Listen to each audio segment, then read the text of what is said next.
Hello, friends. Welcome to Mary's Circle. My name is Jennifer Coombs. I'm going to be sharing a message with you today that I received from Mother Mary at the end of the year, at the end of December. This is the question that I put to Mary. Beloved Mary, this year draws to a close with war raging in Palestine, Ukraine, and with many other areas throughout the world ravaged by conflict. Can you speak to us of how to transform the violence we see all around us and find within ourselves? And this is Mary's response to me and to all others who might benefit from her words. My sons and daughters, so much of the world right now is privy to witnessing the darkness rise that lies dormant in humanity's shadow. It is not just the unrelenting killing and destruction that is taking place in clear view of all, but it is wrapped within the patronizing words of government and politicians. It is hidden behind the words of those who take all or nothing stances about a conflict, refusing to acknowledge their fears or prejudices, including their desperate desire to hold on to power. It is hidden behind the words of clergy who justify violence in the name of God, filled with a sense of righteousness.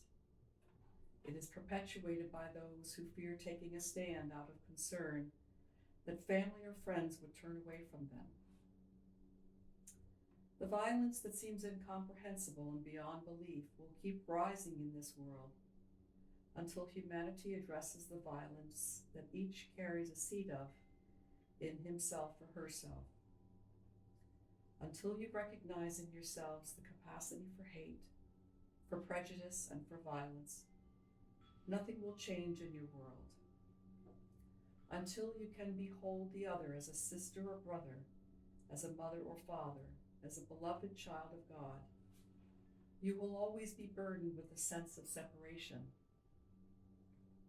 All of mankind is striving to achieve security, to feel safety in their lives, but you will never build a wall that is strong enough to fully protect you or successfully eliminate those you believe are enemies, all in hopes of achieving the safety and security that you crave. And it does not have to be a war that we speak of either. Look to your daily lives to see the same patterns unfolding. Can you bring yourself as a new man or woman to each moment of your day?